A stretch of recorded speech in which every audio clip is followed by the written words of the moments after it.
Okay, so in this video we are going to create a binary counter that will count up to 15 decimal, means 0 to 15 it will count. So the first step is to create a while loop.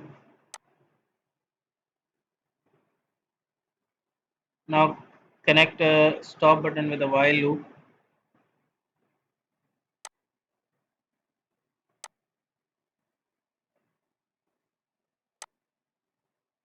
After that, we need to create a shift registers. So the shift registers are created. Now let's initialize this shift register. So we have to use a numeric constant.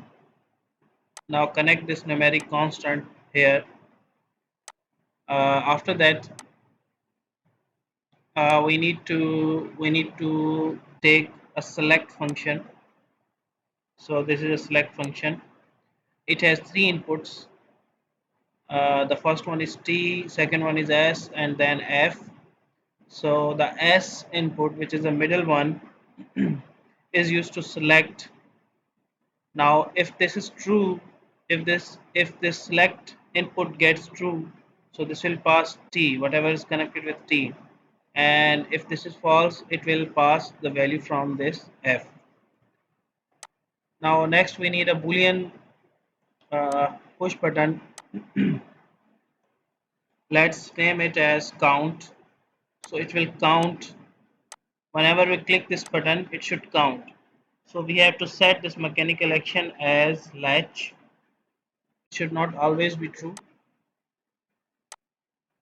Okay, next we need to connect this count into the middle input of the select function. After that, we need to select an increment function, increment of 1, and we need to connect it here, and this will go into the true function. And in the false, we don't need to increment any value. Okay, after this we will get a decimal value, whatever the value will be, depending upon the number of counts. Then we need to take a function that should convert our decimal number to binary.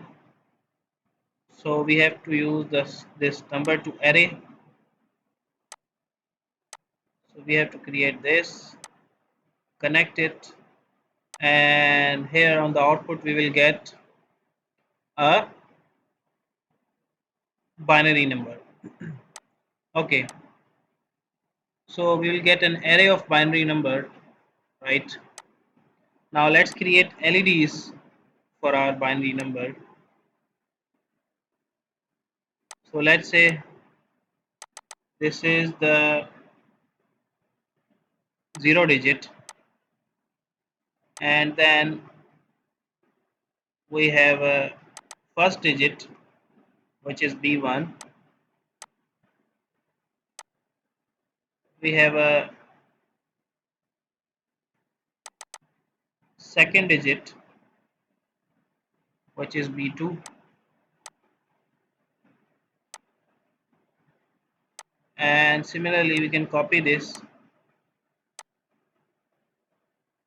and we have a third digit, which is B3. So you can align them. Okay, so these are our digits. Now since we are getting array here, so we need to use index array. Right click on the block diagram and go to index array. Connect this index array with this and drag down 4. We can select this view as icon.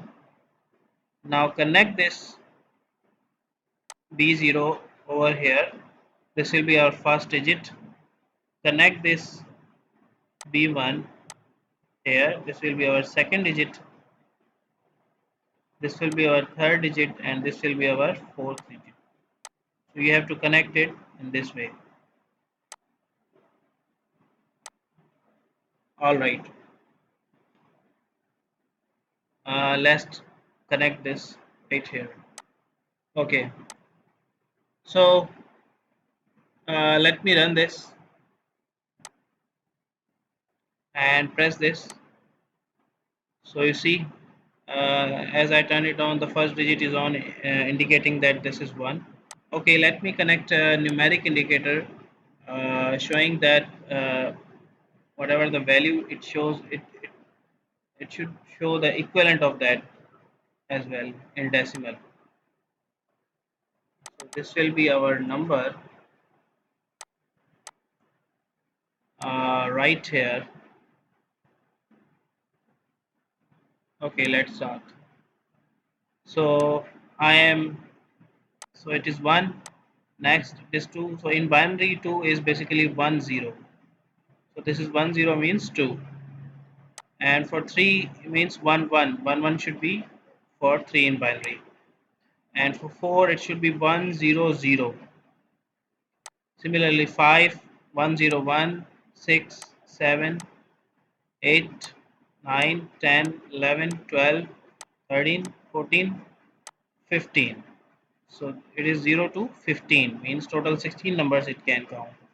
If you press again, so it will show some wrong equivalent uh, binary number. So we have to program a rollover for this. Like whenever the number crosses number 15, it should roll back to 0.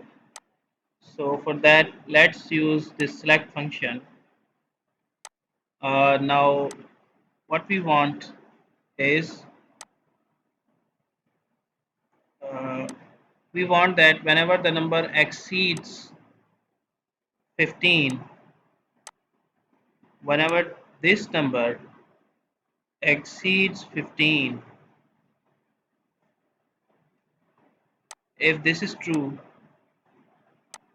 you have to send, you have to make it 0, and if this is not true, you have to send it from here.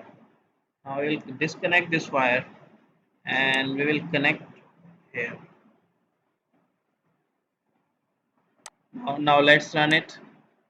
So it's 0 1 2 3 4 5 6 7 8 9 10 11 12 13 14 15. Now after this it should roll back to 0.